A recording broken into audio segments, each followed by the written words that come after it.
All right, I had an idea yesterday, and it popped up yesterday during the Locked On Sun show, but it wasn't until the very end that we had brought it up. But we've talked about coaches, who the Phoenix Suns could go grab, who would be a perfect selection for the Phoenix Suns as the next NFL or as their next head coach, and just what that would look like.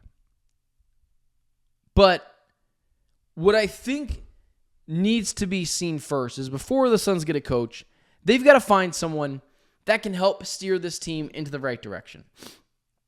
And you're thinking about president of basketball operations or a new general manager or a guy that can do both. And of course, your mind goes to Dave Griffin and it goes to Bob Myers. But the thing that worries me about those kind of selections is why would they want to be here? They would almost certainly be taking this job solely for money. And I have never been one to say taking a job for just money alone is the right thing to do. You know, just recently, I took a job that was pretty much for the money and benefits alone. And it didn't work out. And it probably should have been a red flag right to me that wasn't the best opportunity, wasn't the best fit. No one's personal issues. It just happens.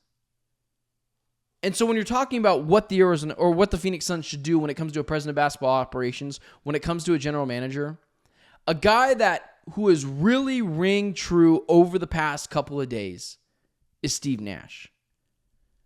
For the longest time, when Steve Nash wasn't a part of the Phoenix Suns, when he got traded to the Los Angeles Lakers, and then he retired kind of anticlimactically, you just never heard of the guy. He disappeared. He went away into the ether, never to be seen again. But he's obviously kind of popped up since then. Been the head coach of the Brooklyn Nets. Been a part of an advisor role with the Golden State Warriors. Won a championship with them. And now he's doing the podcast with LeBron James, which, by the way, is awesome. Really good. The last episode they did, not today, but last week, was all about a autobiography on Steve Nash, and it was fantastic. So when you talk about guys that could lead this team effectively, Steve Nash is a name that really makes a lot of sense as the next president of basketball operations for the Phoenix Suns. And at first when I said it, I was like, I don't know, man, is that nostalgia? And a little bit it is. And that's okay to admit that. But I think Steve Nash, who's a clear basketball mind, one of the smartest point guards of our generation, if you're talking about someone that would know how to fix a team and lead it, and everyone would follow suit because of his ties to Phoenix, he makes a lot of sense here. And so when I'm talking about a Dave Griffin or a Bob Myers or Mr. Outside Hire, Tim Connolly, that would be nonsense, but Tim Connolly coming to the Phoenix Suns and being their new president of basketball operations or general manager or whatever that would look like. A new head honcho calling the shots here. I think you really got to think about Steve Nash. And if Nash isn't the guy, this is an outside of the box hire. I don't want him as the head coach, just so we're being clear. But a guy that can make basketball decisions, understand because he's breaking down the modern game of basketball right now with LeBron James on his podcast.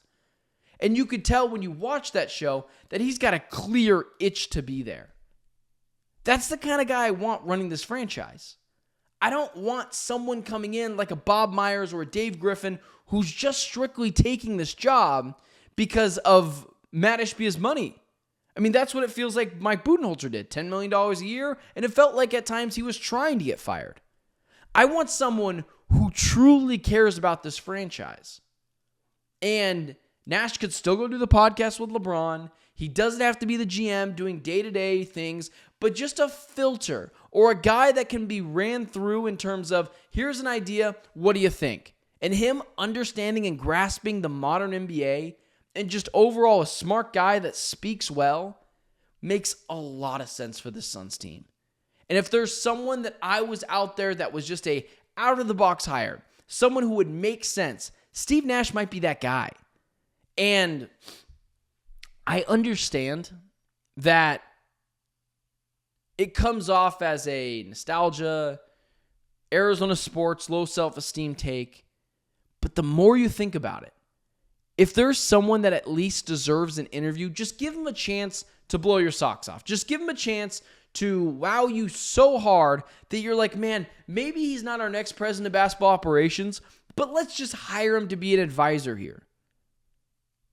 Given his history with the Phoenix Suns, I believe people might fall in line too pretty effectively. So, I know it sounds a little hasty, and it almost sounds like when people tell me Chris Paul should be the next head coach of the Phoenix Suns, you're like, that's ridiculous. What isn't ridiculous, though, is you've seen what he's done since retiring from basketball. He's got a good relationship with Devin Booker. He's got a good connection to the Valley. He'll have a long leash. He's a smart guy. That is a dude that you would want running this organization. It's not like he's not qualified. He's been in an advisor role. He's obviously won 2 MVPs, so he knows something about basketball. And he was the head coach of the Brooklyn Nets. He's done enough to earn that promotion. And just on name recognition alone, hey, I'm Steve freaking Nash. That guy deserves a shot. So that's where I think is a outside of the box potential shot caller of the Phoenix Suns. And I think they could do much worse. And I don't think he'd be a Matt Ishbia yes man, which is the most worrisome thing. So when it comes to the next president of basketball operations, the guy that needs to throw their hat in the ring, Steve Nash.